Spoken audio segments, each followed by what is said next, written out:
નમસ્કાર મિત્રો, મારી ચેનલમાં તમારું સ્વાગત છે। મિત્રો, અત્યારે હાલની સૌથી મોટી અને દુઃખદ ખબર મળી રહી છે। ટીવી ઇન્ડસ્ટ્રીમાંથી એક દુઃખદ સમાચાર સામે આવ્યા છે।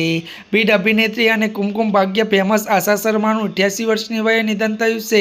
તમને જણાવી દઈએ કે આશા છેલ્લા 4 દાયકાથી ટીવી અને ફિલ્મ ઇન્ડસ્ટ્રીનો હિસ્સો છે। અભિનેત્રી તેની માતા અને દાદીની ભૂમિકા ભજવી છે।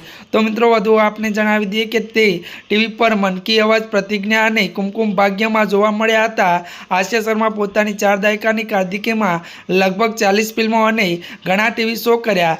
તો મિત્રો, જણાવી દઈએ કે ચાહકો આશા શર્માને શ્રદ્ધાંજલિ આપી રહ્યા છે। તો વધુ આપને મળતી માહિતી અનુસાર વાત કરવામાં આવે તો આશા શર્માની ફિલ્મ કારકિર્દી વિશે વાત કરીએ તો દોસ્ત, દિશા અને મુझे कुछ कहना है, ત્યારે પ્યાર તો હોના ही था અને હમ તુમ્હારે હે સનમ જેવી ફિલ્મોમાં જોવા મળી હતી। વર્ષ 1982માં આશાએ હેમા માલિની અને ધર્મેન્દ્રની ફિલ્મ દો દેखे મેં ત્યારે શ્રીમતી નિવાસી શર્માનું ભૂમિકા ભજવી હતી।